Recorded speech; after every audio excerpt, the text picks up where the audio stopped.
네, 시청자 여러분 안녕하십니까. 박순의 경을 치다 박순입니다. 2주 후면 민족 명절 추석입니다. 38년 만에 이른 추석이라고 하죠. 경기가 안 좋다 뭐 어쩌다 하지만 추석 기다리는 분들 많으실 겁니다.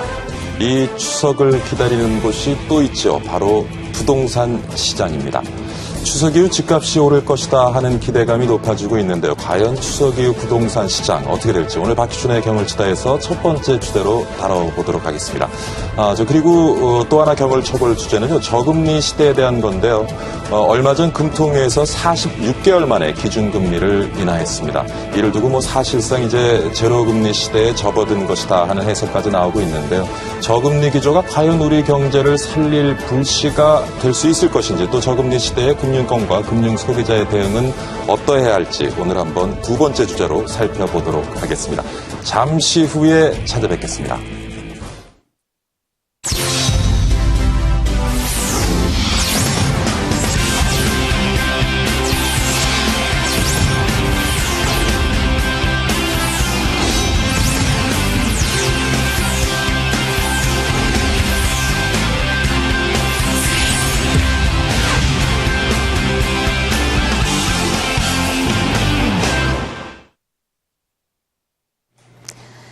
집값 상승에 대한 기대로 부동산 시장이 들썩이고 있습니다. 최경환 경제팀이 부동산 시장 활성화 대책을 내놓으면서 집값 상승 전망이 제기되고 있는데요. 건국대 부동산 도시연구원에서 부동산 전문가 100여 명을 대상으로 설문조사한 결과 서울과 수도권 응답자의 78.1%가 집값이 상승할 것으로 예상을 했습니다. 주택 거래량은 수도권과 지방 모두 늘어날 걸로 봤는데요. 수도권에서는 70.3% 그리고 지방에서는 63.3%로 거래 상승을 예상했습니다. 한편 전월세 값은 크게 오르지 않을 거란 의견이 많았습니다. 전세값 보합세 전망은 수도권에서 63.3% 그리고 지방에서는 56.3%로 나타났습니다. 월세값도 보합세를 전망하는 전문가가 수도권에서 75.5%, 지방에서는 68.8%로 가장 많았네요. 이와 함께 부동산 정책 가운데 가장 효과적인 수단으로 수도권과 지방 전문가가 모두 LTV와 DTI 규제 완화를 꼽았습니다. 모처럼 기대를 갖게 하는 설문조사 결과였는데요. 과연 이번 전망대로 국내 부동산 시장에 훈풍이 불어올지 지금부터 경을 쳐보도록 하겠습니다. 스튜디오 나와주세요. 네, 하창수 아나운서 수고 많았습니다. 부동산 전문가들의 집값 전망에 관한 보고서를 정리해봤는데요. 더 구체적으로 인용 한번 살펴보도록 하겠습니다. 오늘 함께 말씀 나눠주실 분은요. 부동산 전문가 UNI 컨설팅의 박상원 대표입니다. 어서 오십시오. 네, 반갑습니다. 예. 네. 자, 올해 이제 하반기에 집값 좀 상승할 수 있을지 그리고 네. 집값이 바닥을 쳤는지 좀 궁금한데요. 한번 짚어봐 주시죠. 네, 이미 최경환 경제팀의 예. 부동산 활성화 대책 이전부터 실제적으로 집값이 이제 오르고 있습니다.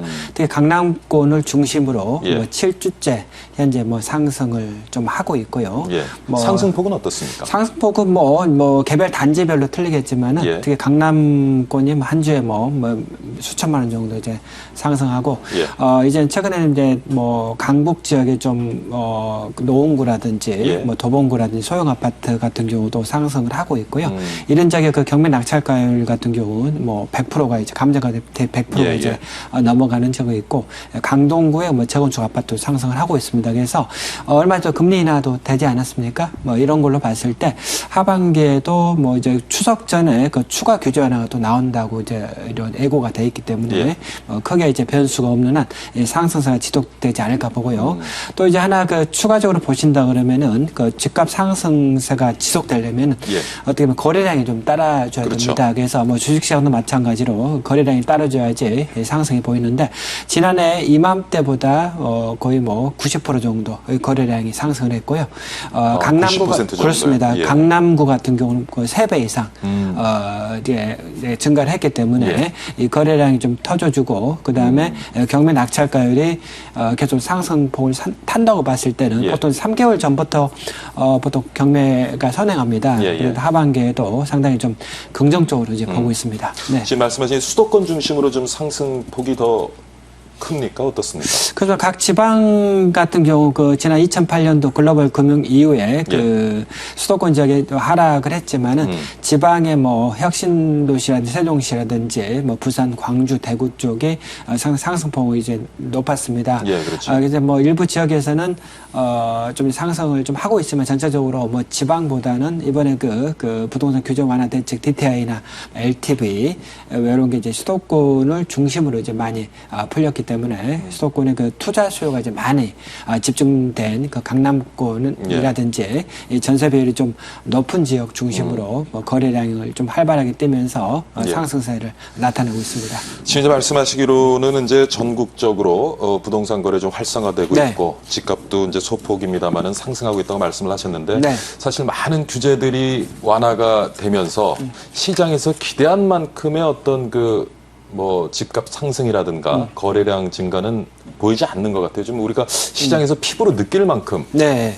변화가 나타나려면 어느 정도 시점이 돼야 된다고 그렇습니다. 아무래도 지금 뭐 휴가철이다 보니까 예. 실제적으로 그 많은 분들이 지금 뭐 갈아타기라든지 뭐 신규 분양 시장이라든지 뭐 이런 쪽에 뭐 이제 아직까지는 뭐 참여가 좀 미진하지 않냐. 일반적으로는 거래가 좀 활성화되는 기간이 1년 중에 어느 일단은 뭐 시기인지. 가장 활성화될 때가 1년 중에는 이제 그 봄학기 학기 시작 전에. 그렇습니다. 3월이나 뭐 4월 앞두고 1월 달이나 2월 달에 연초, 이제 학군 수요가 있기 때문에 그때가 이제 가장 활발하게 좀 움직이고요. 그 다음에 이제 9월 달 성수기가 좀 다가옵니다. 그래서 뭐 휴가철도 이제 뭐 거의 다 마무리가 됐기 때문에 이제는 뭐 이제 어느 정도 이제 거래량 같은 경우도 보통 시차가 있거든요. 그래서 보통 이제 현지에서 중개업자가 이제 거래를 하더라도 바로 이제 신고하는 게 아니라 한 달이나 뭐 2달 정도 안에 신고를 하기 때문에 다음 달 같은 경우도 그 거래량이 좀 많이 뭐 증가했을 거라고 이제 보고 있습니다. 그래서 일단 뭐 집값이 그동안 너무 이제 침체돼 있고 하락 좀 돼 있고 올해 이제 2월 26일 날 주택임대 선진화 방안 발표 이후로 가격이 이제 오르다가 이제 하락을 했기 때문에 다시 좀 정상화를 좀 찾아가는 이런 분위기다 이렇게 보시면 될 것 같고요. 지금 집값 얘기를 계속 하는데 집값이 정상화된다는 거는 거래량도 늘어난다는 걸 의미할 수가 있겠죠. 그렇습니다. 그렇습니다. 그래서 그동안 이제 글로벌 금융 위기 이후에 많은 선진국들, 뭐 일본이라든지 뭐 독일이라든지 미국이라든지 뭐 이런 곳에 양적 완화라든지 뭐 금리 인하 효과를 인해서 경기 부양책으로 인해서 실제적으로 그 부동산 가격이 많이 이제 급등을 하고 이런 양상을 빚었지만은 우리나라는 상당히 디커플링 이제 따로 갔거든요. 그래서 이번에는 뭐 정부에서 적용한 효과로 인해서 상당히 이 부동산 시장에 좀 온기를 좀 불어넣지 않냐 이렇게 보고 있습니다. 네. 사실 뭐 우리나라 집값에 대해서는 여전히 아직도 논란이 많은 것 같고요. OECD 국가 평균에 비해서는 아직도 높은 편이다. 더 떨어져야 된다. 뭐 이런 얘기도 있지만은 좀 시장에서 바라는 것은 집값은 좀 놓고서라도 좀 거래가 좀 활성화되어져야 하는 거 아닌가. 그렇습니다. 일단은 뭐 그 주택이라는 거는 어떻게 보면 이제 의식주 중에 거의 뭐 필수적인 거기 때문에 거의 뭐 집은 뭐 거의 기본 뭐 생존권이거든요. 그러다 보니까 주택 가격이 또 너무 오르는 것도 우리 후세들이라든지 서민들한테 뭐 좋지는 않습니다. 그래서 일단은 뭐 정부에서도 어느 정도 그 무주택자들이라든지 이런 분들을 위해서 뭐 투트랙 전략 가야 되지 않을까 생각합니다. 그래서 이분들을 위해서는 이 저렴한 이 공공임대 아파트라든지 저렴한 이제 분양가 상한제가 적용된 그 살기 좋은 아파트를 공급을 하고 그 다음에 어느 정도 이제 이제 갈아타기를 원하고 뭐 소득 수익 높아짐에 따라서 주거 향상에 대한 욕구는 계속 터지게 말합니다. 그래서 이런 분들한테 맞는 이거는 이제 분양가 상한제를 폐지함으로써 공급해줘야 됩니다. 그래서 우리나라의 그 주택 가격이 일각에서는 뭐 상당히 높다, 거품이다 이런 얘기가 있습니다. 그래서 PIR로 봤을 때, 뭐 Price Income Ratio로 봤을 때는 일각에서는 뭐 10이 나온다. 그래서 10년 동안에 한 푼도 안 쓰고 했을 때 이제 집을 살 수 있다. 뭐 거품이지 않냐 이런 얘기도 있습니다만은 단순히 뭐 이렇게 PIR로 봤을 때는 실질적으로 뭐 홍콩이나 이런 데는 뭐 12, 13이 나오거든요. 이제 뭐 주택 가격을 뭐 결정하는 거는 단순히 뭐 이제 여러 가지가 있습니다. 금리, 뭐 정부 정책, 뭐 소득순 여러 가지가 있는데 그래서 이 서민들한테 맞는 그런 이런 저렴한 주택 그다음에 이런 것도 계속 지원해지고 그다음에 어느 정도 이제 소득 수준이 향상되고 갈아타기가 가능한 이런 분들은 뭐 선진국도 그렇게 하고 있거든요. 이런 분들을 대상으로 이제 그 주택을 좀 투트랙으로 이제 공급을 해줘야지 이 전세 가격이라든지 매매 가격을 안정시킬 수 있다고 보고 있습니다. 네. 우리 보통 그 향후에 부동산 시장이 좀 어떻게 전개될지를 예측하기 위해서는 이제 강남권 좀 들여다보고 특히 이제 강남권의 재건축 단지들을 좀 들여다보는데 지금 강남권하고 재건축 단지들도 조금 꿈틀대고 있는 것 같아요. 어떻습니까?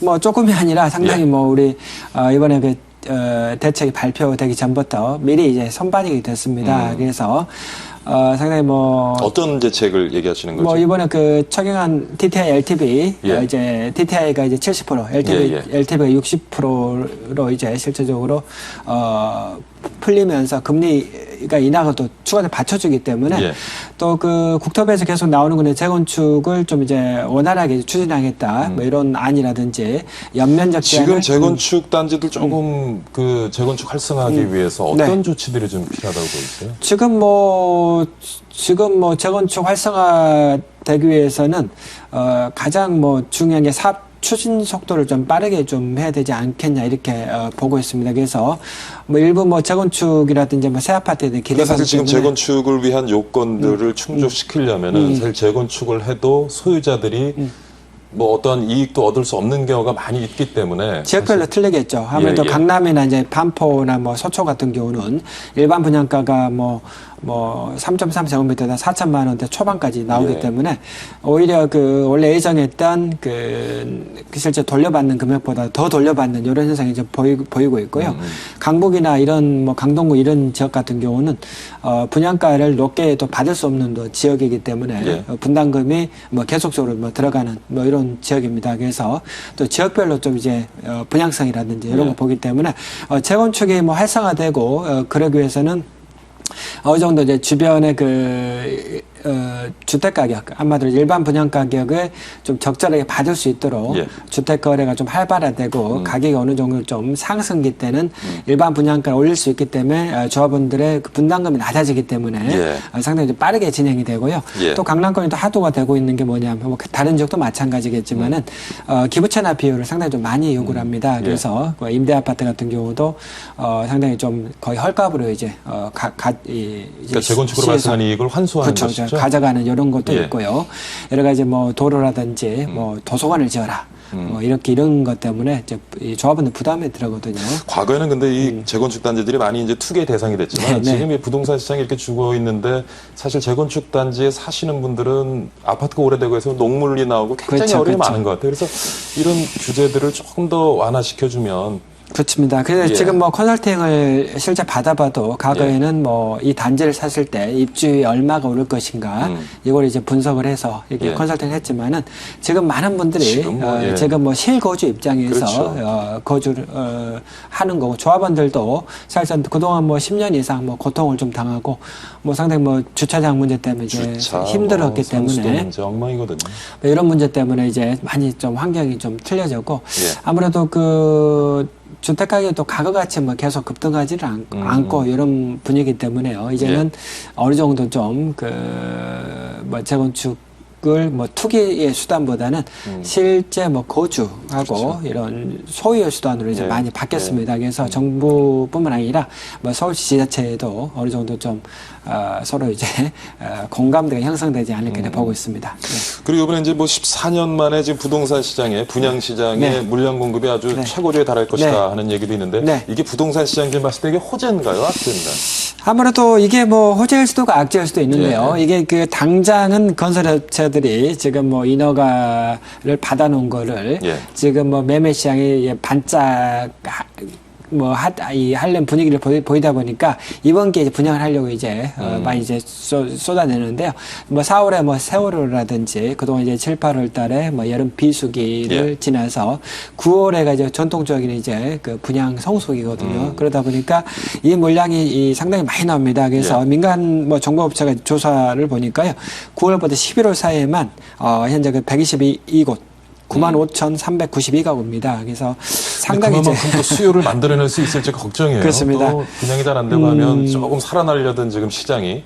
그래서 뭐 지금 일부에서는 뭐 시장이 좀 좋다고 생각하면은 이 건설업체들이 민간 분양업체들 어마하게 쏟아내버리기 때문에 다시 입주 시점이 되면 그렇죠. 다시 이제 그 자기 집을 못 팔고 분양 물량 못 파는 하우스포 뭐 이 현상이 보이는 이런 적인데 뭐 제가 뭐 외국이라든지 뭐 선진국 가봐도 우리나라처럼 이렇게 뭐 수천 세대, 수만 세대 공급하는 나라가 없거든요. 그래서 상당히 특이한 현상이라고 볼 수 있겠습니다. 네. 자, 우리가 부동산 시장 지금 전반적으로 살펴보고 있고요. 지금 말씀하시기에 이제 올해 9월 지나서 하반기면 아무래도 좀 부동산 시장 활성화될 것이다 말씀하셨는데, 자, 그렇다면 개인 입장에서 실수요자 입장에서 그러면은 집을 구입하고자 하면 그 시기는 언제로 잡는 게 좋겠습니까? 아, 그렇습니다. 그런 질문이 이제 뭐 거의 뭐 10년 이상 실제적으로 뭐 질문이 되는데요. 주택 구입 시기는 사실상 언제보다는 뭐 타이밍보다는 적절한 장소를 이제 선택을 됩니다. 그래서 2008년도 글로벌 금융 위기 가 닥침에도 불구하고 지방 주택 시장이 뭐 2배 이상 오른 급등 지역이 많았고요. 수도권의 그 일부 지역 같은 경우 뭐 소형 아파트라든지 그다음에 오피스텔도 이제 주거용을 많이 하기 때문에 이런 것들도 실제적으로 많이 올랐거든요. 그래서 일단은 어디 지역을 선택하느냐. 지금 같은 경우도 뭐 청약시장에 외려 신도시라든지 뭐 이런 동탄이라든지 그 다음에 이런 것들 많이 가격이 오르고 있고요. 그 다음에 최근에 분양한 뭐 세곡지구라든지 이런 것도 이제 많이 오르고 있고 그 다음에 각 그 기반실이 좀 좋은 곳 뭐 강북이라든지 이런 지역에 또 오르고 있는데 저는 이걸 하나 말씀드리고 싶습니다. 그래서 지금 2008년도 이후 글로벌 금융시장 이후에 시세 차익에서 이제는 인컴 게인이죠. 월세 수익으로 바뀌었습니다. 그 얘기 뭐냐면은 이제는 주택도 이제는 수익형 부동산, 금융상품화 돼버렸거든요. 그래서 꼭 집을 사야 되겠다. 뭐 이런 분들 같은 경우는 이거는 본인 집을 샀을 때, 이거로 설령 본인 전세 끼고 샀을 때, 아니면 본인이 나중에 이제 지금 전세 살던 분이 이제 주택을 구입하고자 할 때. 그렇습니다. 실수요자 중심으로. 그렇습니다. 그럴 경우는 이걸 계산해 보자면 이 집을 주택 가격 대비해서 월세가 얼마나 나올 것인가. 이게 상당히 중요하더라고요. 그래서 이런 아파트들은 혹시나 경기가 안 좋더라도 실제로 월세를 받을 수가 있거든요. 본인이 딴 데 살더라도. 그래서 지금 제가 컨설팅 할 때는 항상 이제 중요하게 얘기하는 거는 실수요자 입장에서 집을 사더라도 주택을 금융상품화 해가지고 연수익률 한 4% 정도가 나오면은 이거는 뭐 우리 배당주가 요즘 인기지 않습니까? 주식시장에서. 이 배당주 역할을 하기 때문에 또 가격 탄력성이 금방 강해지거든요. 그래서 이런 실수요 입장에서는 항상 주택 가격을 월세를 보증월세 나눴을 때 연수익률 4% 정도만 된다고 봤을 때는 이제 어디 지역인데 사도 무방하다 이렇게 생각을 합니다. 그래도 이제 뭐 LTV, DTI 규제가 완화가 되고 어떤 분들은 이제는 좀 전세가도 자꾸 오르고 하니까 이제는 집을 사서 좀 살아야 되겠다 하시는 분들 시기적으로는 올해 하반기가 지금 지역별로 틀릴 수도 있고 여러 가지 지금이 가장 좋지 않을까 싶어요. 지금이요? 왜냐하면은 지금 가을에가 전통적이죠. 성수기고요. 지금이 아무래도 가장 여름 휴가철이 이제 막 끝나는 또 시점이고 지금 거래량도 이제 증가하면서 지금 7주째, 다음 주가 8주째 지금 오르고 있는 상승이. 그래서 거래량도 계속 3, 4주 정도 오르면 이제 어느 정도 이제 간다고 봐야 되거든요. 그래서 저는 지금이 가장 좋지 않을까 이렇게 보고 있습니다. 그래서 컨설팅을 제가 한 15년째 하면서 방송이나 강의 때 항상 저희들은 항상 갈래적으로 연말이 좋다. 이렇게 얘기를 했는데 올해 들어서 참 지금이 좋다. 거의 10년 만에 처음 제가 얘기해 본 것 같습니다. 그럼 지금이 좋습니다. 확신을 가지고 계시는군요. 네, 지금이 좋습니다. 참 오랫동안 부동산 참 매력적인 투자처였는데 최근 와서는 이제 부동산 시장을 투자처로 보시는 분들이 많이 줄어드는 것 같아요. 부동산 시장 투자처로서의 매력 앞으로 어떨 것 같습니다. 부동산이 어떻게 보면은 자산 시장의 개념으로 좀 생각을 해야 된다 이렇게 보고 있습니다. 그래서 부동산만 특히 뭐 주택만 계속 뭐 가지고 있다. 이거는 상당히 좀 우둔한 방법이고요.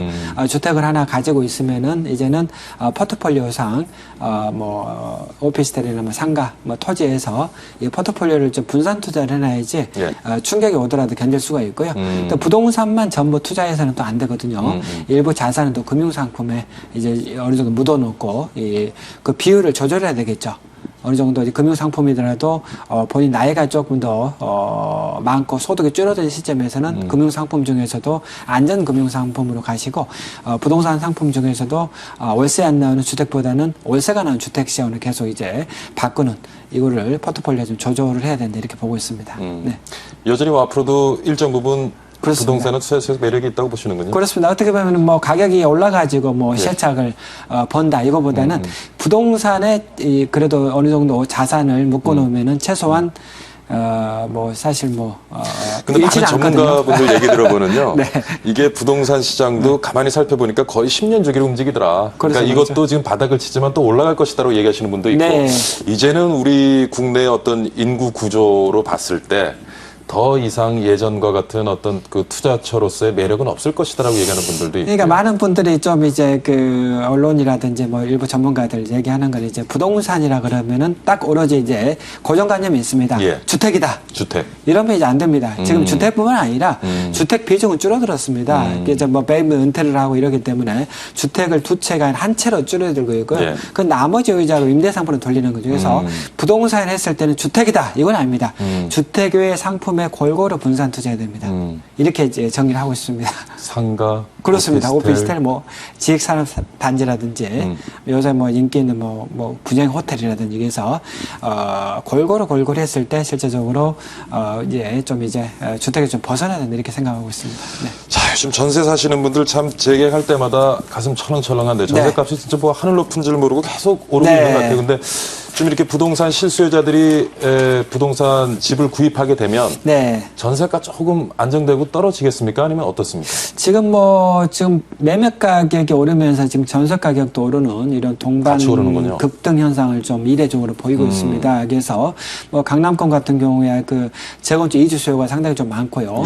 실제적으로 그 보증보유세가 상당히 좀 유행을 하고 있습니다. 그래서 일부 새 아파트 같은 경우는 전체 단지의 절반이 보증보유세이기 때문에 그나마 나와 있는 전세 시장도 물량 부족으로 몰리는 이런 역할을 하고 있습니다. 그래서 지금 뭐 서울뿐만 아니라 전반적으로 그 대구, 광주, 세종시 같은 경우가 이 5년 전 매매 가격보다 현재 전세 가격이 상당히 좀 폭이 좀 많이 올라 버렸습니다. 그렇기 때문에 이런 부분에 대해서 저는 이렇게 얘기를 하고 싶습니다. 아무래도 그 전세를 뭐 계속 이 전세금 대출을 받아가지고 이렇게 뭐 거주하고 뭐 이런 것보다는 어느 정도 그 여력이 있으면요. 일단은 뭐 소형 아파트라도 일단은 뭐 내 집 마련을 좀 시작을 하는, 그 다음에 뭐 분양을 좀 받는 이런 전략을 좀 사용하지 않을까 보고 있는데요. 지금 뭐 정부 정책에서도 약간 좀 언밸런스한 게 뭐냐면요.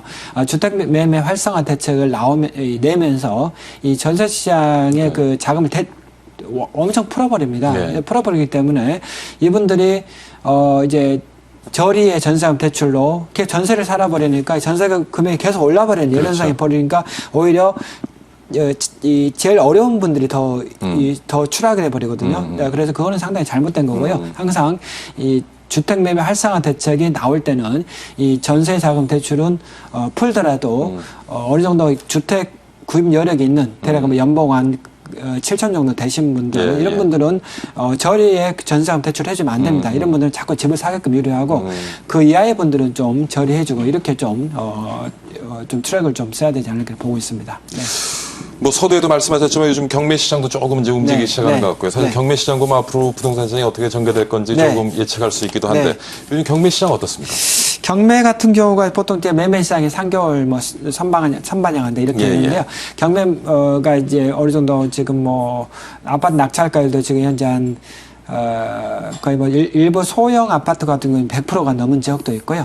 지금 평균적으로 뭐 90% 정도 실제적으로 이제 계속 상승을 했습니다. 그래서 이 경매 같은 경우가 좀 그래도 이제 좀 상당히 경매하신 분들이 어떻게 보면 매매로 그 집을 사는 분보다도 더 연구를 하고 이거 경매 받으면 얼마 남을 것인가 이걸 철저하게 연구를 합니다. 그래서 이런 걸로 봤을 때는 상당히 뭐 경매 시장도 조금 더 이제 좀 활성화될 것 같은데 아무래도 정부에서 2월 26일 임대소득세에 대한 그 철회 이런 어떻게 보면 연기나 철회 방안 여기에 상당히 좀 영향을 좀 뭐 끼치고 있고요.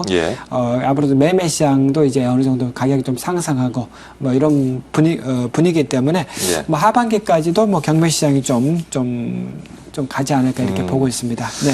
자, 이제 뭐 사실 부동산 경기 활성화하기 위한 규제 완화 거의 다 이제 이루어진 거는 같은데 뭐 좀 더 필요한 어떤 정부의 정책. 뭐 여러 가지 뭐 9월 달에 지금 뭐 그 추석 전에 이제 뭐 청약 통장에 대한 뭐 개편 부분이 좀 나올 것 같습니다. 그래서 일단 우선적으로 청약 통장 같은 경우도 좀 이혼을 원칙적으로 없어야 됩니다. 왜냐하면은 지금 뭐 100%가 넘는 지역이 많고 청약 통장 없어도 그 내 집 마련할 수 있는 또 수단이 많습니다. 그렇기 때문에 원칙적으로 민영 주택에 대해 없애줘야 되고요. 특히 그 공영 주택들이라든지 그 정부 LH라든지 뭐 SH 사는 이런 것들은 서민들을 위한 이런 거기 때문에 청약 저축자들을 위해서 이런 것만 좀 유지하고 나머지 부분은 원칙적으로 없어야 되고 지금 뭐 청약 통장도 실제적으로 뭐 가점제다 뭐 이런 거를 해서 상당히 저도 지금 보면 잘 모르겠거든요. 그래서 좀 없어지는 단순화해야 된다 이렇게 생각을 하고요. 그 다음에 이 다주택자에 대한 게 상당히 증벌세거든요. 그래서 지금 뭐 집이 2채 있다, 3채 있다 이런 분들 같은 경우는 과거만 하더라도 상당히 우리가 부러워했지 않습니까? 근데 요새는 이제 집이 2채 있다, 3채 있다 그러면 속으로 상당히 좀 걱정합니다. 그렇기 때문에 이분들에 대해서는 제가 볼 때는 좀 풀어줘야 됩니다. 풀어줘서 대표적인 게 다주택자 양도세 중간은 이제 어느 정도 없어졌지만은 이분들이 장기 보유 공제 있죠? 이게 지금 한 주택자들은 80%까지 최대받는데 집이 2채 이상 있으면 이제 30%밖에 못 받거든요. 이거 좀 없애야 되고요. 그 다음에 임대사업자들도 다주택자거든요. 근데 임대사업 할 때도 요건을 좀 많이 완화해야 됩니다. 그래서 이분들이 현재 한 채를 5년간 민간임대, 중공임대는 한 채를 10년인데 이 기간을 10년이 너무 길어요. 그래서 이걸 좀 단축해야 됩니다. 10년간 한다 그러면 10년 동안 어떤 일을 어떻게 합니까? 그래서 이거를 좀 단축 7년 아니면 민간임대는 한 뭐 3년 정도 단축을 시키고 그 다음에 하여튼 뭐 이분들에 대한 좀 혜택을 좀 많이 왜 해야 되냐면은 이분들이 뭐 집값이 향 오르기 위해서 뭐 이제 구매하겠다 이런 수요는 많이 없어졌거든요. 그래서 전월세 공급자이기 때문에 다주택자들 좀 이제는 용어를 좀 바꿔야 되겠죠. 주택 공급자로 이렇게 좀 바뀌는 게 좀 필요하겠습니다. 뭐 시간이 많이 지났는데 하나만 더 여쭤볼게요. 요즘 저기 송파주구의 싱콜. 집값 많이 떨어지고 있죠. 어떻습니까? 지금 뭐 싱콜이 뭐 청라주구도 지금 뭐 이제 나오고 있고 송파 뭐 여러 가지 뭐 석천동 지역이 나오고 있는데요. 뭐 집값보다도 인근의 그 상가들 실제적으로 뭐 권리금도 좀 영향을 받고 있고 뭐 이런 부분입니다. 그래서 뭐 정부에서 뭐 조사 결과에 따라서 뭐 이제 좀 많이 뭐 두고 봐야 되겠네. 두고 봐야 되겠지만은 실제 심리적으로 좀 영향이 있기 때문에 당분간 좀 이제 영향이 좀 있지 않을까 보고 있습니다. 알겠습니다. 자, 지금까지 UNR 컨설팅 박상원 대표와 함께 우리 부동산 시장 살펴보고 하반기 시장 한번 전망해봤습니다. 오늘 수고 많으셨습니다. 네, 감사합니다. 감사합니다. 네.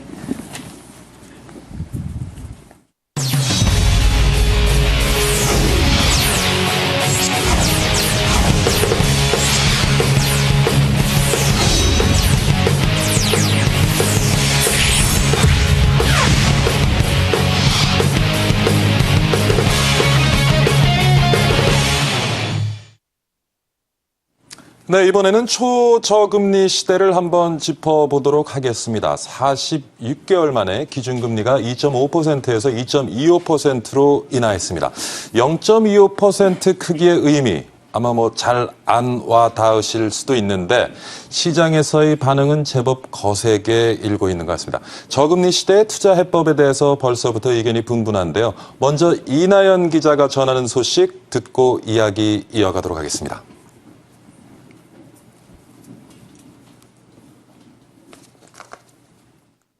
가 더욱 어렵다고 말합니다.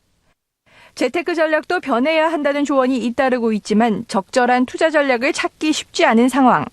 저성장, 저금리, 고령화 시대에는 주식시장에서도 과거와 같은 단기 초과 수익을 기대하기가 힘든 만큼 투자 전략에 대한 관심이 그 어느 때보다도 필요하다고.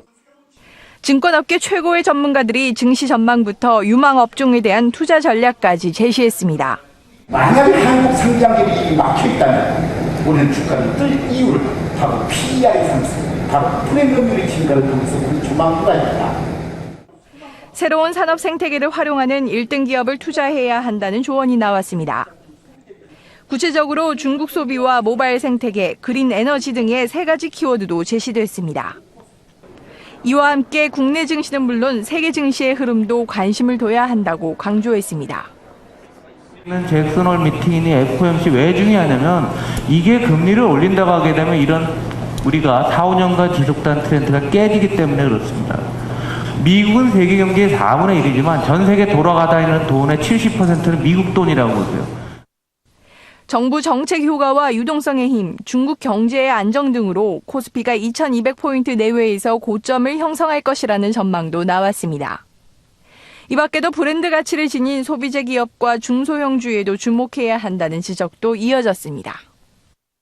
이번에 처음으로 열린 서울 투자 콘서트에는 투자자 500여 명 이상이 참석해 고수들의 투자 비법에 대한 관심을 반영했습니다. 매일경제TV M머니 이나연입니다. 네, 저금리 시대 해법 과연 무엇일지 말씀 나눠보도록 하겠습니다. 이번에 모신 분은요, 한국자본시장연구원의 항세훈 연구위원이십니다. 어서 오십시오. 네, 안녕하세요. 예.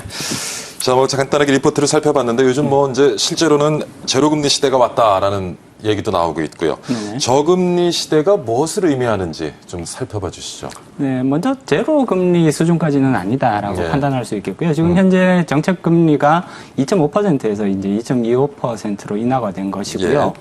그리고 최근 들어 그 물가 상승률, 인플레이션을 살펴보면 대충 1%대 중반 정도에서 형성되고 있는 것이 아니냐. 예. 그래서 실질 금리가 한 1% 수준에서 형성되고 있는 것 같습니다. 물론 굉장히 낮은 수준이죠. 그렇죠. 예. 이렇게 이제 저금리 시대가 이제 도래했다. 그렇게 이제 분명히 말씀드릴 수 있을 것 같은데 예. 사실은 금리라는 것은 시대 상황을 반영하는 거다. 저는 이제 그렇게 보고 있거든요. 따라서 이런 시대 상황을 반영한다라는 측면에서 봤을 때 예. 그 현재의 우리나라 경제가 예. 가지고 있는 메가 트렌드가 무엇인가를 한번 점검해 볼 필요성이 있는 것 같고요. 예. 저금리, 그다음에 저성장, 저금리, 그다음에 저성장. 인구 감소와 고령화 이러한 것들이 사실은 우리 경제가 가지고 있는 메가 트렌드라고 보아야 할 것 같습니다. 따라서 이러한 트렌드를 감안을 한 상황에서 이제 저금리가 가지고 있는 의미들을 예. 한번 해석해 볼 필요성이 있을 것 같고요. 예전에 우리가 굉장히 고성장을 지속했을 때 예. 저금리가 가지고 있는 의미랑 현재와 같이 저성장 기조, 인구 고령화의 기조에서 가지는 저금리의 의미는 분명히 상당히 다를 수밖에 없지 어떤 차이가 않느냐. 있겠습니까? 예전에는 저금리 정책을 시행하게 되면 예. 고성장의 시기에는 예. 분명히 투자 활성화와 그다음에 소비 진작 효과가 상당히 뚜렷하게 나타날 수가 있었죠.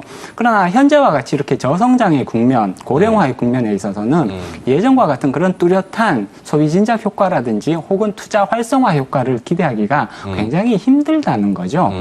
이미 경제가 굉장히 성숙한 상태로 나아갔기 때문에 예. 투자 기회를 찾는 것이 예전만큼 쉽지가 않습니다. 따라서 단순히 금리를 떨어뜨렸을 때 이러한 자금들이 쉽게 투자로 흘러들어갈 수 있느냐. 사실은 여기엔 굉장히 큰 물음표를 달 수밖에 없는 것이고요. 그 소비 진작 효과의 측면에서 살펴봤을 때도 예. 예전 같은 경우에는 금리가 떨어지게 되면 당연히 이제 소비를 할 수 있는 그런 여력들이 예. 이제 크게 확대되는 측면들이 있었죠. 그렇지만 지금에 봤을 때는 오히려 굉장히 많은 금융 자산이 축적되어 있는 상황이고요. 이런 금융 자산으로부터 오는 이자 소득을 통해서 생활하시는 분들이 점점 더 그렇죠. 비율이 늘어나고 있는 상황이란 말이죠.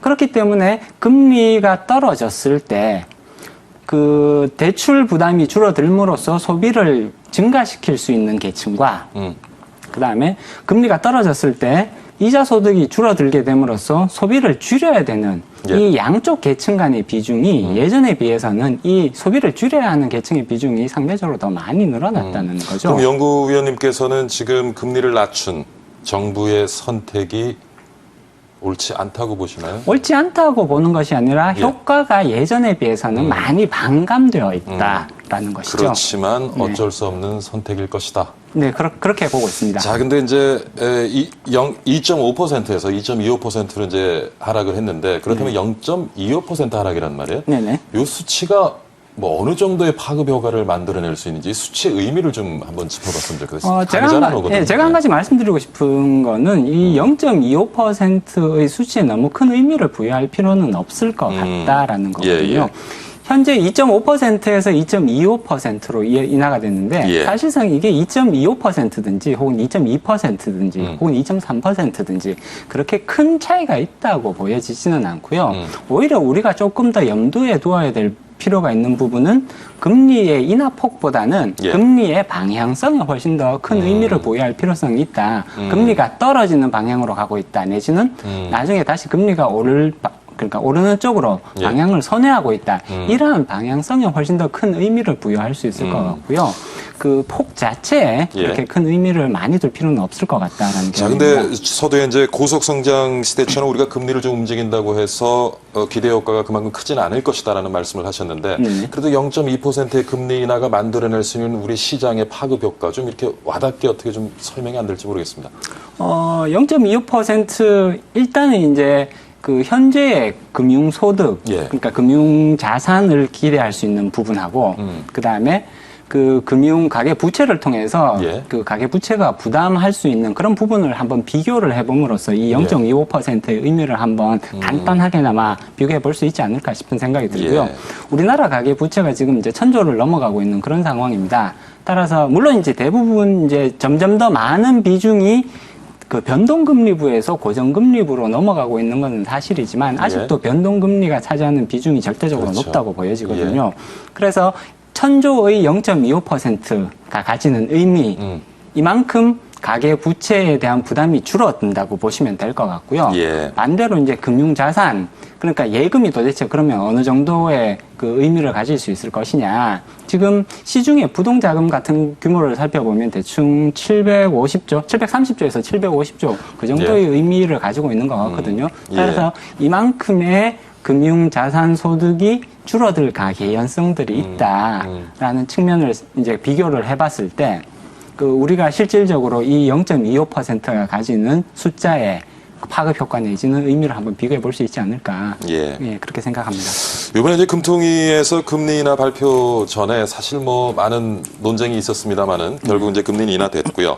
근데 일각에서는 이제 미국도 양적 완화를 올 하반기에 축소를 하고 내년에 금리를 인상하겠다는 예측이 지배적인데 이게 좀 미국이나 선진국들의 정책 방향과 좀 엇박자를 놓으면서 우리가 기대한 만큼의 효과를 만들어내지 못할 것 아니냐. 기대 효과가 훨씬 반감되는 거 아니냐 이런 의견들이 있는데 그 부분은 어떻게 보세요? 사실 그 기대 효과가 생각만큼 크지 않을 수 있다라고 얘기했던 또 하나의 중요한 이유가 선진국과의 그러니까 미국이나 혹은 그러니까 가장 중요한 거는 사실은 미국의 금리 정책이 되겠는데 이 미국의 금리 정책과 서로 다른 방향성을 가지게 되면 사실은 국내의 금리 정책 효과가 상당 부분 반감될 수가 있거든요. 따라서 이런 부분 때문에 지금 이제 금리 정책의 효과가 기대했던 것만큼 그렇게 크지 않을 수 있다라는 비판들이 나오고 있는 것이고요. 사실은 이번에 실질적으로 이제 금리 정책 공조를 위해서 금리 인하가 단행이 됐지만 금리 인하의 필요성에 대해서는 굉장히 많은 이제 회의적인 시각이 존재를 했던 것이 사실이고요. 이제 몇 가지 이유를 들어볼 수가 있을 텐데요. 지금 이제 우리나라 경제 성장률을 살펴보면 올해가 대충 30.8% 근처, 그리고 내년도는 한 4% 정도의 경제 성장률이 지금 예상이 되고 있는 그런 상황입니다. 근데 이제 금리 인하가 되면서 2.25%가 되었단 말이죠. 글로벌 금융위기가 발생했던 2008년, 그러니까 리먼 브라더스의 사태가 터지면서 글로벌 금융위기가 발발했던 2008년에 그 금리 수준, 기준금리가 2%까지 떨어졌었고요. 그리고 그때의 경제 상황이랑 지금의 경제 상황을 비교를 해보면 지금의 경제 성장률이 그때에 비해서 훨씬 더 높은 것이 사실이거든요.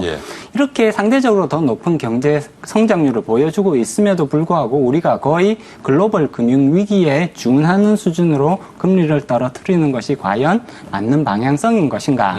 이런 것에 대해서 이제 상당히 큰 이제 비판들이 존재를 해왔던 것이 사실이고요.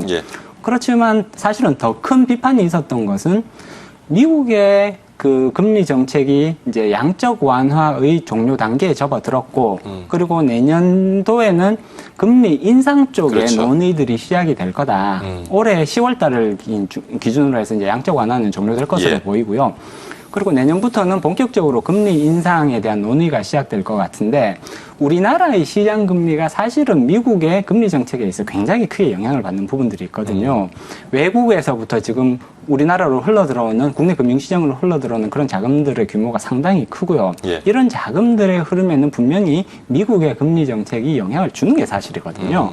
그렇다 보니까 우리가 완화적인 금리 정책으로 변경을 한다고 하더라도 사실은 미국의 금리 정책이 긴축으로 방향을 틀게 되면 시장 금리는 분명히 이 미국의 긴축적인 금리 정책에 의해서 영향을 받을 거란 말이죠. 다시 말해서 금리의 상승 압력으로 작용을 하게 되는 거거든요. 그렇게 된다면 우리가 완화적인 금리 정책을 펼쳤다 하더라도 이 효과가 상당히 반감될 수밖에 없지 않느냐.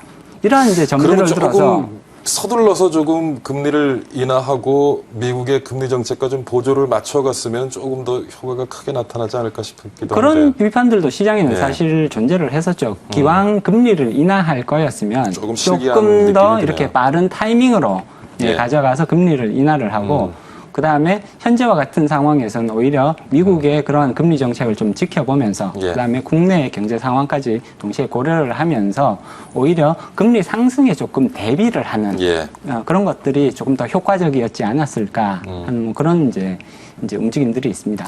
근데 이제 금리를 인하하면서 지금 우리 경제 하나의 또 골칫거리가 가계빚인데 이게 뭐 물론 이제 이자 부담은 좀 줄여줄 수 있겠습니다만은 가계빚을 조금 더 늘리는 모습이 나타나지 않을까 우려가 있습니다. 어떻습니까? 사실은 가장 우려스러운 부분이 바로 이제 가계 부채의 증가 가능성 부분이라고 보여지고요. 이번에 이제 LTV에 관련된 부분, 그 다음에 이제 DTI에 관련된 부분, 그 다음에 이제 이것들이 금리 완화 정책과 맞물렸을 때 사실은 정부가 기대하는 가장 중요한 정책적 효과는 주택 거래의 활성화라고 보여지거든요. 그래서 주택의 가치, 주택의 가격이 높아지면서 주택의 거래가 활성화되게 되면 이게 이제 경제 주체들의 소비 심리에 굉장히 긍정적으로 작용할 수 있는 부분은 분명히 맞습니다. 더더군다나 최근 들어서는 이 경기 향방에 경제 주체들의 심리가 굉장히 큰 영향을 미칠 수 있다라는 것들이 전반적인 이제 학계 의견이기도 하다 보니까 사실은 이러한 이제 정책적 공조를 통해서 그 경제 주체들의 긍정적인 흐름을 이제 이끌어내는 쉽게 말해서 마중물의 역할을 하는 이제 그런 정책적 효과를 기대를 하는 것이 사실일 텐데요. 이게 이러한 정책들은 근데 항상 그 양날의 검과 같단 말이죠. 그래서 이렇게 선순환 구조를 만들어낼 수도 있지만 반대로 이게 의도하지 않게 악순환의 구조로 빠져버릴 그런 위험성도 존재를 하게 됩니다. 특히나 이제 이런 이제 LTV, DTI 그리고 이제 금리까지 이런 세 가지 종류의 완화 정책이 취해졌음에도 불구하고 오히려 주택 그 가격에 대한 그런 이제 경제 주체들에 대한 기대가 완전히 변화해버리게 된다면 의도했던 효과를 만들어내지 못할 가능성도 분명히 존재를 하는 것이거든요. 거기에 대해서 조금 이렇게 고민을 하고 정책 추진에 대한 그런 이제 방향성이라든지 강약 정도를 이렇게 미세 조정해 나가는 그런 노력들이 조금 필요하지 않을까 그렇게 보여져요. 그리고 이제 금리나 발표 일주일이 지나고 있는데 자본시장 중 움직임이 눈에 띄게 나타나는 것 같아요. 보니까 이제 제2금융권의 주식시장으로 돈이 좀 많이 유입되고 있다고 하는데 일단은 금리 인하는 이제 전체적인 금융시장, 특히 이제 주식시장 쪽은 굉장히 이제 호재로 받아들이는 뉴스거든요. 기본적으로 그 주가라는 것이 이제 향후 현금 흐름에 대한 가치 평가라고 봤을 때. 금리가 떨어지면 향후 현금 흐름의 가치가 증가를 하는 것이 사실이잖아요. 그러다 보니까 굉장히 큰 호재로 작용하고 있는 것 같습니다. 지금 근데 이제 이러한 금리 인하에 대한 기대가 사실상은 금융시장에서는 이미 거의 이제 한 달 전 뭐 이런 시기부터 해서 꾸준하게 금리 인하의 가능성이 굉장히 높다. 그리고 이런 기대감이 사실은 반영되어 왔던 선반영되어 왔던 것이거든요. 그래서 지난 한 달 정도의 기간을 두고 주식시장에 이제 유입되는 자금의 흐름들을 한번 살펴보면 예탁금, 고객 예탁금 이게 이제 단적으로 이제 주식시장으로 얼마나 자금이 흘러 들어오고 있느냐를 이제 판단해 볼 수 있는 부분이거든요. 그 고객 예탁금이 1조 6천억 원 정도 증가된 거, 1조 4천억 원에서 6천억 원 정도 이제 증가되는 것으로 나타나는데 약 10% 가까이 고객 예탁금이 증가하고 있는 것으로 나타나거든요. 그래서 주식시장으로 분명히 양호한 자금 흐름이 조금 관찰되고 있다 이렇게 말씀드릴 수 있을 것 같고요. 그리고 주식시장뿐만이 아니라 주식시장을 이렇게 둘러싸고 있는 그 주변 시장들, 예를 들자면 MMF라든지 CMA 같은 그런 단기성 자금들. 그래서 그 부분에 대한 우려도 좀 있는 것 같아요. 그림자 금융권에 돈이 좀 유입되면서. 네네. 예. 그림자 금융, 지금 사실은 그 그림자 금융이라는 것 자체가 글로벌 금융 위기의 도화선이 되었다. 뭐 그런 비판들도 있고, 그다음에 이제 중국 경제의 굉장히 그 위험성, 그 시한폭탄처럼 이렇게 작용을 하는 것이 결국은 그림자 금융이다. 뭐 이런 비판들이 많이 있습니다. 그래서 그림자 금융하면 굉장히 위험한 것처럼 이렇게 인식되는 그런 이제 경향들이 나타나고 있는데, 사실은 국내의 그림자 금융, MMF라든지, 그다음에 이제 환매조건부 채권의 거래라든지, 혹은 뭐 그 ABCP나 그런 이제 자산 유동화와 관련된 그런 부분들이 사실은 그림자 금융의 위험성을 굉장히 크게 가지고 있다라는 그런 비판을 하신 분들이 존재를 하는 것이 사실인데요. 그렇지만 그림자 금융이 전혀 규제를 받지 않는 그런 이제 규제의 사각지대라고 보기에는 조금 힘들거든요. MMF 같은 경우도 사실은 금융위원회와 금융감독원을 비롯해서 굉장히 다양한 방식의 운용자 규제들을 가지고 있는 것이 사실이고요. 그 다른 영역, 뭐 환매조건부 채권이라든지 혹은 ABCP 같은 그런 영역도 마찬가지입니다. 그렇게 계속해서 모니터링 활동들이 지속적으로 이루어지고 있고, 상대적으로 봤을 때 우리나라의 그림자 금융이 가지고 있는 위험성은 해외의 국가들, 중국이나 혹은 미국에 비해서 상대적으로 훨씬 더 낮은 수준이 아니냐, 그렇게 평가해 볼 수 있을 것 같고요. 우려할 수준은 아니라고 보시는 거군요. 우려할 수준은 아닌 것 같고요. 그런 이제 그림자 금융 자체의 문제점이라기보다는 이런 그림자 금융에 담겨 있는 상품들이 정상적으로 건전하게 운영될 수 있는 구조, 혹은 불안전 판매가 일어날 수 있는 그런 것들을 막을 수 있는 그런 영업행위 규제 같은 것들이 잘 이루어진다면 위험성은 최소화될 수 있다. 아무래도 이제 금리 인하가 되고 자본이 이제 제2, 제3 금융권으로 좀 많이 유입되니까 그쪽에 대한 좀 정부의 관리 감독 조금 더 철저해야 될 것 같고요. 유럽 같은 경우는 좀 경기 살리기 위해서 이제 마이너스 금리 정책까지 내놓기도 하는데 뭐 실제로 효과가 있습니까? 일단은 그 위기 상황을 이렇게 그 임시 방편적으로 넘기는 데는 상당히 도움이 되었다. 그렇게 평가해 볼 수 있을 것 같습니다. 유럽에서 지금 초저금리 정책들이 이제 시행이 되고 있는데요. 이런 것들은 경기 활성화의 측면보다는 필요한 유동성을 공급을 해서 몇 개 국가, 이른바 이제 픽스라고 불리는 그런 몇 개 국가들이 굉장히 큰 유동성 어려움을 겪었잖아요. 그리고 이제 그쪽으로 이제 많은 이제 포지션들을 가지고 있었던 금융기관들도 굉장히 좀 이렇게 유동성 위험에 많이 노출되었던 것이 사실이거든요. 사실 그렇기 때문에 이러한 이제 일부 국가들과 유동성 위험에 빠진 그런 일부 금융기관들에 대한 지원 측면에서 사실은 초저금리가 이제 시행되었던 그런 측면들이 강하고요. 경기 활성화, 물론 그런 효과들을 일부 기대할 수 있긴 하겠습니다만 그것이 이제 메인 포인트는 아니었다. 그렇게 말씀드릴 수 있겠죠. 자, 이제 금리 인하 시대로 접어들고 그렇다면은 이제 뭐 금융 소비자들 재테크의 변화도 필요할 텐데 특히 이제 이익 수익자들 같은 경우에는 글쎄요, 이제 금리 수익 뭐 기대할 수가 없는 상황에서 또 다른 어떤 재테크 방법 고민해 봐야 될 텐데 어떤 조언 해주시겠습니까? 일단 기본적으로 저축에서 투자로의 패러다임 변화가 반드시 필요한 시점이 되었다라고 말씀드릴 수 있을 것 같고요.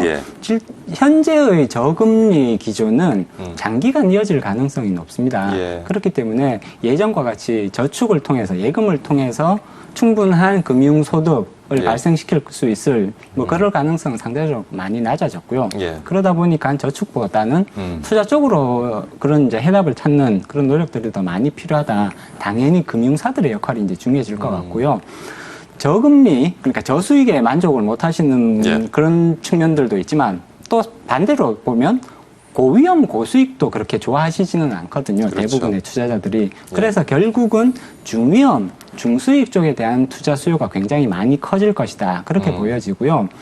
지금 뭐 말씀하셨지만 이제 금융사들의 역할이 커질 것인데 금융사들도 좀 전략 수정이 필요하겠죠. 이러한 이제 시대적인 금융 상품에 대한 투자 수요가 변하고 있다라는 사실을 분명히 인지할 필요성이 있겠고요. 이러한 수요에 효과적으로 대처할 수 있는 금융사들은 계속해서 이제 높은 수익을 올릴 수 있겠지만 이러한 수요 변화에 그 효과적으로 대처하지 못하는 그런 금융사들은 어쩔 수 없이 구조조정의 길로 나갈 수밖에 없지 않겠느냐 그렇게 생각할 수 있습니다. 뭐 계속 얘기가 됐지만 좀 기업들이 좀 투자를 활발하게 해서 우리 경기가 살아났으면 하는 바람인데 뭐 기업 입장에서는 또 마땅한 투자처가 없다고 볼멘 소리를 하고 있겠습니다만은 이번 금리 인하로 해서 좀 기업들 투자가 활성화될지 모르겠습니다. 서두에서도 한번 말씀드렸던 것 같은데요.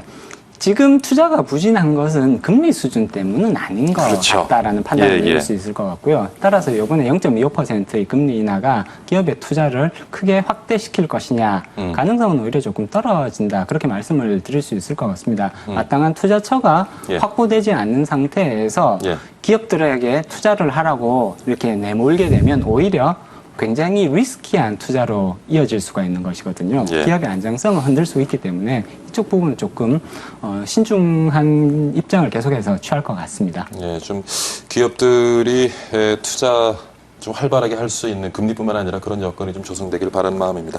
자, 지금까지 한국자본시장연구원의 항세훈 연구위원과 함께요. 금리 인하 시대에 앞으로 시장 변화 같이 한번 예측해봤습니다. 오늘 좋은 말씀 감사드립니다. 네, 감사합니다. 예, 수고했습니다. 네. 네, 박희준의 경을 치다 여기서 마무리하겠습니다. 언젠가 한 재테크 전문가가 이런 얘기를 하더군요. 앞으로는 돈이 일을 하게 해서 돈을 벌어야 한다라고요. 오늘 전문가들과 말씀 나누면서 문득 이 얘기가 떠올랐습니다. 돈이 일을 한다, 뭐 공감이 되면서도 한편으로는 참 어렵게 느껴지기도 한데요. 오늘 토론이 더 걱정만 드린 건 아닌지 모르겠습니다. 안 그래도 한 주 동안 복잡한 일 많으셨을 텐데 주말 동안에도 좀 머릿속 편안하게 비우고요. 걱정 없는 주말 보내시기 바랍니다. 저는 다음 주 다시 건강한 모습으로 찾아뵙겠습니다. 시청해주신 여러분 정말 감사드립니다.